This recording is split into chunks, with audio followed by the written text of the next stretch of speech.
দিনাজপুরের যুবকেরা একটু বলো না, তুমি কোন ব্রান্ড থেকে সৃষ্টি হয়ে এত বাহাদুরি করো? নেহাতি এক সামান্য নাপাক পানি থেকে সৃষ্টি হয়ে তোমার মুখ থেকে বের হয়, হুজুর আমি ব্রান্ড ছাড়া কিচ্ছু বুঝি না, ব্রান্ড ছাড়া কিছুই জানি না। ঠিক কিনা? আমার প্রিয় যুবক ভাইয়েরা, আমরা নাপাক পানি থেকে সৃষ্টি হয়েছি, যেটা হলে গোসল ফরজ হয়ে যায়। এজন্য দুনিয়ার বুকে ব্রান্ড ব্রান্ড করবে না, চেহারার বাহাদুরি দেখাবে না, কারণ চেহারা দিয়ে আল্লাহর জান্নাতে যাওয়া যায় না। ঠিক কিনা? চেহারা দিয়ে আল্লাহর জান্নাতে যাওয়া যাবে? আমার প্রিয় ভাইয়েরা, ঠিক হযরত জুলাইবি রাদিয়াল্লাহু তাআলা আনহুর চেহারাটা সুন্দর ছিল না, কালো কুচকুচে চেহারা। বিয়ে করতে চায়, বিয়ে তার হয় না। বিয়ে করতে চায়, কোনো মেয়ে পছন্দ করে না।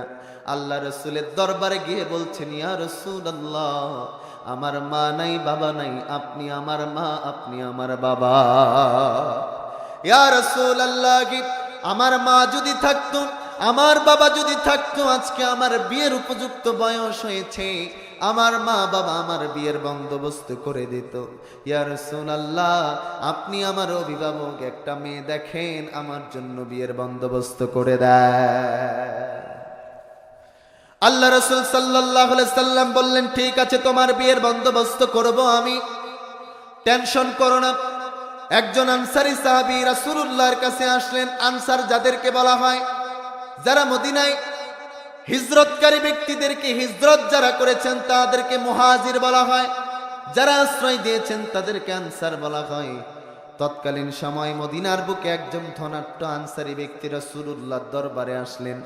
এসে বললেন, ইয়া রাসূলুল্লাহ সাল্লাল্লাহু আলাইহি সাল্লাম, আমার একটা উপযুক্ত ঘরে মেয়ে আছে, বিয়ের জন্য সুপাত্রের প্রয়োজন, একটা পাত্রের ব্যবস্থা করে দেন। আল্লাহ রাসূল সাল্লাল্লাহু আলাইহি সাল্লাম বললেন, আমার কাছে একটা পাত্র আছে, টেনশন করো না, তোমার মেয়ের বিয়ের বন্দোবস্ত করে দেব। এই কথা যখন বলেছে, আনসারী সাহাবী জিজ্ঞেস করেছেন, ইয়া রাসূলুল্লাহ সাল্লাল্লাহু আলাইহি ওয়াসাল্লাম, বলেন না রাসূল, সেই ছেলেটা কেমন, তার সম্পর্কে একটু জানতে চাই। আল্লাহ রাসূল বললেন, শোনো আনসারী সাহাবী, যার ব্যাপারে বলেছি সে দেখতে সুন্দর না, চুলগুলো উস্কো খুস্কো কালো একজন সাহাবী। সে দেখতে তেমন সুন্দর না, তার সম্পদও নেই, টাকা পয়সা নেই, কিন্তু আনসারী সাহাবী জেনে রাখো, যার ব্যাপারে তোমার মেয়ের জন্য বিয়ের প্রস্তাব দিয়েছি, তার মতো এই মদিনার বুকে দ্বিতীয়টা ভালো ছেলে তুমি খুঁজে পাবে না। ছেলের বাবারা, মেয়ের বাবারা সব সময় তো সম্পদ দেখে, টাকা পয়সা দেখে, কয় তালার অট্টালিকা বাড়ি আছে, 100টা কোটি টাকার মালিক কিনা, এটাই তো আমরা দেখি। কথা বলেন ঠিক কিনা? অনেক সময় এরকম দেখতে গিয়া, এরকম পছন্দ করতে গিয়ে এমন জায়গায় গিয়ে ঠেক লাগে যেখানে ছেলে আজীবন গাঁজাখোর, গাঁজা খায়, স্ত্রীর উপর জুলুম নির্যাতন স্টিম রোলার চালায়। ঠিক কিনা? আমাদেরকে অনেক সময় অনেক ছেলেরা বলে, হুজুর কি বলবো, দুঃখের কথা, বিয়ে তো করতে চাই, কিন্তু সরকারি চাকরি না হওয়ার কারণে বিয়ে তো হয় না। ঠিক কিনা? কেন হবে? তোমাদের মধ্যেও তো কিছু যুবক আছে, সরকারি চাকরি হলে যৌতুক লাগা 10 লাখ। ঠিক কিনা? আছে না? কি যুবক ভাইরা বুঝতেছেন আপনারা? যদি বিয়ের প্রস্তাব যায়, সরকারি চাকরি 10 লাখ, কোম্পানি করলে 5 লাখ। ঠিক কিনা? আমার প্রিয় ভাইরা, এই এলাকার যুবকদেরকে বলতে চাই, আপনারা আপনাদের এলাকার বোনদেরকে বিয়ে দিবেন, যৌতুক দিবেন না। ঠিক কিনা? যদি কেউ যৌতুকের জন্য বাড়াবাড়ি করে, ঘরের দরজা বন্ধ করে পিটানো শুরু করবেন। ঠিক কিনা? কারণ আল্লাহ রাসূল বলছেন, যৌতুক প্রথাকে বন্ধ করতে হবে, মহারানাকে প্রমোট করতে হবে। আমরা যৌতুককে প্রমোট করি, মহারানাকে মিশায়া দিচ্ছি। ঠিক কিনা? এজন্য তুমি যখন যৌতুকে নিয়ে একটা R15 নিবা, একটু ঝগড়া লাগলে দেখবা বউ বলবে যে, কই যাস, ঝগড়া লাগে মোটরসাইকেলের চাবি নিয়েছিস, চাবি রাখ, হেঁটে হেঁটে যা। ঠিক কিনা? আমার প্রিয় ভাইয়েরা, হযরত জুলাইবি রাদিয়াল্লাহু তাআলা আনহুর ব্যাপারে বিয়ের প্রস্তাব দিলেন, কিন্তু ধনাঢ্য না হওয়ার কারণে, চেহারা সুন্দর না হওয়ার কারণে সাহাবীর মনটা খারাপ। বললেন, কৌশল অবলম্বন করলেন যে, ইয়া রাসূলুল্লাহ, স্ত্রীর কাছে যাই, এই আস্তে, স্ত্রীর কাছে গিয়ে পরামর্শ করে আপনারা জানাই। আনসারী সাহাবী চলে গেলেন স্ত্রীর কাছে। স্ত্রীকে গিয়ে বললেন, ও আমার প্রাণের স্ত্রী, শোনো, রাসূলুল্লাহ সাল্লাল্লাহু আলাইহি সাল্লাম একটা বিয়ের প্রস্তাব দিয়েছে। স্ত্রী অধীর আগ্রহে জানতে চাইলেন ছেলেটা কি করে। স্বামী ডেকে বললেন, সাহাবী ডেকে বললেন, ছেলেটা তো দেখতে তেমন সুন্দর না, টাকা পয়সাও নাই। স্ত্রী এবার ডেকে বলে, তুমি কি আর প্রস্তাব গ্রহণের লোক খুঁজে পেলা না? এই ছেলে তো আমাদের সাথে যায় না, এটা আমাদের সংস্কৃতির সাথে চলে না। এদিকে আল্লাহ রাসূলের কাছে জুলাইবিব ছুটে গিয়েছে। আল্লাহ রাসূল বললেন, জুলাইবিব যাও, ওই সাহাবীর বাড়িতে তোমার জন্য বিয়ের প্রস্তাব পাঠিয়েছে, হবু শ্বশুরের বাড়িতে যাও, তোমার চেহারাটা একটু দেখায় আসো। হযরত জুলাইবিব রাদিয়াল্লাহু তাআলা হবু শ্বশুরের বাড়িতে গিয়ে নক দিলেন। এই সময় বাড়িতে চলছে স্বামী স্ত্রীর মাঝে কথা। In the mean time gate খুলে দেখে কথা থেকে যেন পাগলের মতো করে একটা ছেলে, পরনের কাপড়টাও সুন্দর না, ছেঁড়া কাপড় দেখে মনে করেছে ভিক্ষুক এসেছে। আনসারী সাহাবী বললেন, কে তুমি? তুমি কি ভিক্ষা নিতে এসেছো নাকি? আজকে বাড়িতে ভেজাল চলছে, আজকে চলে যাও, কালকে আসো, বেশি করে তোমারে ভিক্ষা দেব। হযরত জুলাইবিব সাহাবী রেখে বলছেন, আমি তো ভিক্ষা নিতে আসি নাই, আমি তো ভিক্ষার টাকা নিতে আসি নাই। আমার ব্যাপারে বিশ্বনবী মুহাম্মদুর রাসূলুল্লাহ সাল্লাল্লাহু আলাইহি ওয়াসাল্লাম বিয়ের প্রস্তাব দিয়েছে, সেই জুলাইবিব হলাম আমি। সুবহানাল্লাহ বলে। এই কথা যখন শুনেছে, শটাং করে দরজাটা বন্ধ করে দিয়ে বলেছে, তোমাকে নিয়ে এতক্ষণ যুদ্ধ চলছে আর তুমি এখানে এসেছো। ভিতরে যাওয়ার পরে স্বামী স্ত্রী সিদ্ধান্ত গ্রহণ করলেন, চলো রাসূলুল্লাহর কাছে গিয়ে বলবো, এই ছেলে আমাদের পছন্দ হয় নাই, এই ছেলে আমাদের ভাল লাগে নাই, অন্য ছেলের প্রস্তাব যেন আমাদের দেয়। আপনারা বুঝে থাকলে উত্তর দেন। বাড়িতে যদি বিয়ের কথা চলে, পাশের ঘর থেকে মেয়েরা শুনতে পায় কি পায় না? মেয়েরা শুনতে পায়। বিয়ের বন্দোবস্ত চলছে, মেয়েটা ডেকে বলছে, ও আমার বাবা, ও আমার মা, আমি কিচ্ছু বুঝতে চাই না, তার সম্পদ আছে কিনা, চেহারা আছে কিনা, আমি সেটা জানতে চাই না। যেহেতু রাসূলুল্লাহর মতো মহামানব আমার ব্যাপারে ঘটকালি করেছে, বিয়ের প্রস্তাব দিয়েছে, আমি আর কিচ্ছু দেখতে চাই না। ওই জুলাইবিবকে বিয়ে করার জন্য রাজি হয়ে গেলাম। আমার প্রিয় ভাইয়েরা, শুধু ঘটনা শোনানোর জন্য বলছে না, আমার মা বোনেরা, এরকম মেয়ে হতে হবে, ছেলে অনেক সুন্দর হতে হবে, অট্টালিকার মালিক হতে হবে, এটা থেকে বিরত হও। আজ মেয়েদের ট্রেডিশন এমন হয়েছে, দাড়িওয়ালা ছেলের যদি প্রস্তাব যায়, অনেক মেয়ে বলে, না না না, এটাও ছেলে আমার চলবে না, আমার লাগবে সিগারেট খোর। ঠিক কিনা? আমার প্রিয় মা এবং বোনেরা শোনেন, যদি জান্নাত পেতে চান, যদি দুনিয়ার বুকে শান্তি পেতে চান, যদি মনে করেন সংসারটা জান্নাতি সংসার বানাবেন, তাহলে একজন দিনদার স্বামী বানান। টাকা থাকুক আর না থাকুক, দিনই যদি হয় স্বামী বানান, আজীবন শান্তিতে থাকবেন, জান্নাতেও শান্তিতে থাকবে। মেয়েটা বললেন, আমি রাজি। মা বাবা মেয়ের কথা শুনে নিজেরা বিগলিত হয়ে গেল, হ্যাঁ আমরাও রাজি। যখন আমাদের সমাজে সবাই রাজি হয়ে যায়, এবার ডাকা লাগবে, বলেন কাজী ডাকা লাগবে কিনা বলেন। এইদিকে হবু শ্বশুর আনসারী সাহাবী চিন্তা করলেন, কিছুক্ষণ আগেই তো আমি জুলাইবিবরে বাড়ি থেকে ধাক্কা দিয়ে বের করে দিয়েছি। জুলাইবিব যে কই গেল, গেট খুলেই দেখে জুলাইবিব পাশে বসা দেখে বললেন, জুলাইবিব কি ব্যাপার, তুমি গেলে না? তোমারে তো ধাক্কা দিয়ে দূরে সরায়া দিলাম। হযরত জুলাইবিব বলেন, আমি নিশ্চিত ছিলাম যেখানে আমার রাসূল বিয়ের প্রস্তাব দিয়েছে, বন্দুকের গুলি মিস হয়ে যেতে পারে, আমার রাসূলুল্লাহর বিয়ের প্রস্তাব মিস হতে পারে না। সুবহানাল্লাহ। জুলাইবিবরে বললেন, যাও তুমি মহরণার টাকা নিয়ে আসো। আল্লাহ রাসূলের দরবারে হযরত জুলাইবিব চলে গেলেন, গিয়ে বললেন, রাসূলুল্লাহ সাল্লাল্লাহু আলাইহি ওয়াসাল্লাম, আমার তো টাকা পয়সা নাই, দেন না কিছু টাকা দেন, বিয়ের মার্কেট করি, মহারানার টাকা দিয়ে দেই। আল্লাহ রাসূল পেটটা উঁচু করে বললেন, দেখো জুলাইবিব, আমি রাসূলুল্লাহ 3 দিন থেকে না খেয়ে আছি, আমার পেটে কোনো খাবার না। আল্লাহ রাসূল সাল্লাল্লাহু আলাইহি সাল্লাম বললেন, যাও উসমানের কাছে চলে যাও। উসমান ধনাঢ্য সাহাবী, হযরত উসমানের কাছে গেলেন, গিয়ে বললেন, ভাই আমারে কিছু দিরহাম দেন। হযরত উসমান দিলেন। যুবকরা বিয়ের কথা শুনলে খুশি হয়ে যায়, বিয়ের জন্য মার্কেট করার জন্য হাতে কিছু দিরহাম নিয়ে মার্কেটে চলে গেছে।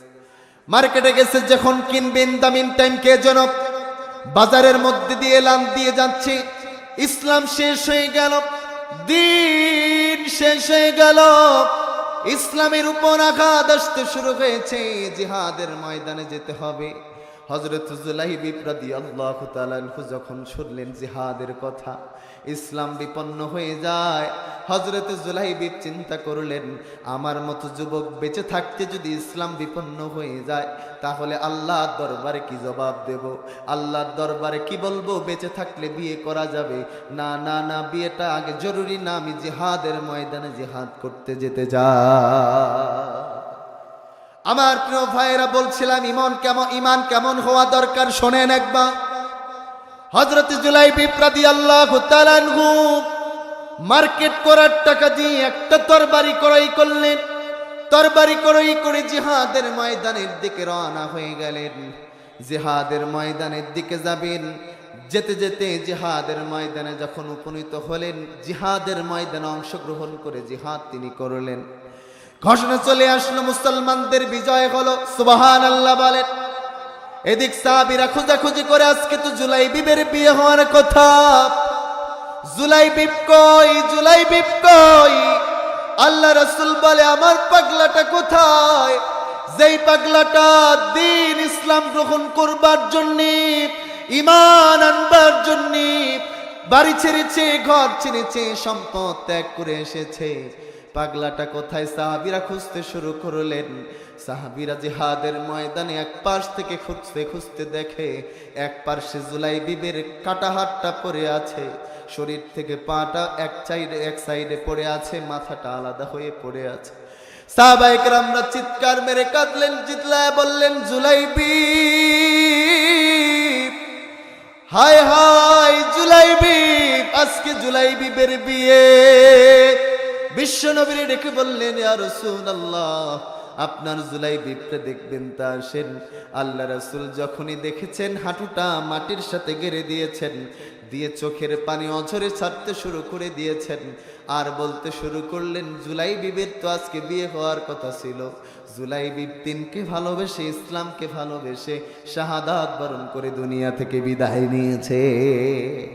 আল্লাহ রাসূল সাল্লাল্লাহু আলাইহি সাল্লাম একবার আকাশের দিকে তাকায়, আকাশের দিকে তাকিয়ে বিশ্বনবী হাসলেন, একবার নিচের দিকে তাকায় কাঁদলেন। সাহাবীরা বললেন, ইয়া রাসূলুল্লাহ, আপনি হঠাৎ হেসে উঠলেন কেন? আল্লাহ রাসূল সাল্লাল্লাহু আলাইহি সাল্লাম বললেন, যেই জুলাইবিবের কথা তোমরা বলে কান্না করছো, আমি দেখতে পেলাম আমার জুলাইবিবরে গোসল দিয়া, আমার জুলাইবিবরে জান্নাতের মধ্যে আল্লাহ তাআলা বিয়ের বন্দোবস্তের ব্যবস্থা করেছে। সুবহানাল্লাহ বলেন না? এত বড় একটা ঘটনা বলার পিছনে কারণ হলো, ঈমানটা হতে হবে তাজদীদ ঈমান। যে ঈমান আনলে চায়ের কাপের বিনিময়ে ভোট বিক্রি হবে না। যে ঈমান আনলে এমন ঈমান আনবেন, যে ঈমান আনলে 500 টাকার বিনিময়ে ঈমান বিক্রি হবে না। এই সমাজ বিনির্মাণে আপনাকে অগ্রণী ভূমিকা পালন করা লাগবে। কথা বলে ঠিক কিনা? আমার প্রিয় ভাইরা, আমাদেরকে দ্বীনের ব্যাপারে সিনসিয়ার হতে হবে। আমি আপনাদের সম্মুখে পবিত্র গ্রন্থ আল কুরআন থেকে সূরাতুল মুলক তেলাওয়াত করেছি। বলেন তো কোন সূরা? বলেন না কোন সূরা? সূরাতুল মুলক। যেই সূরাতুল মুলকের মাঝে আল্লাহ পাক রব্বুল আলামিন নাস্তিকদের জন্য ডোজ দিয়েছেন। মুলক শব্দের অর্থ হচ্ছে ক্ষমতা, মুলক শব্দের অর্থ হচ্ছে পাওয়ার, অথরিটি। সুবহানাল্লাহ বলেন। আল্লাহ তাআলা তার মানে কোরআনের মধ্যে পাওয়ার নিয়ে, অথরিটি নিয়ে, ক্ষমতা নিয়ে সূরা নাজিল করেছেন। মারহাবা বলতে পারলেন না? তার মানে এই কোরআন ব্যাকডেট না আপডেট? বলেন না ব্যাকডেটেড না আপডেট? কারণ আমাদের তো ক্ষমতা নিয়েই মারামারি, ঠিক কিনা? আমাদের তো ক্ষমতা নিয়েই মারামারি চলে। আল্লাহ তাআলা ওই ক্ষমতা নিয়ে আপনার আমার জন্য সূরা নাজিল করেছেন, যে ক্ষমতা পেলে আমাদের সমাজের যুব সমাজ থেকে শুরু করে কিছু হেডামালম নেতা আছে, একবার দুইবার তিনবার যদি বলি, ভাই এই এলাকাটা কার? বলে এলাকা আমার, ঠিক কিনা? বলে দাপট কার? বলে দাপট আমার। অথচ ওই হেডামালা নেতারা যদি বলা হয়, একবার দুইবার তিনবার পাঁচবার যদি পাতলা পায়খানা করা হয়, ডিরেক্ট একদম দিনাজপুর মেডিকেল কলেজ হাসপাতাল, ঠিক কিনা? তখন বলো না তুমি ক্ষমতার মালিক। তখন কুন্ডা মা আর কুন্ডা বউ ওটাও বলতে পারে না, ঠিক কিনা?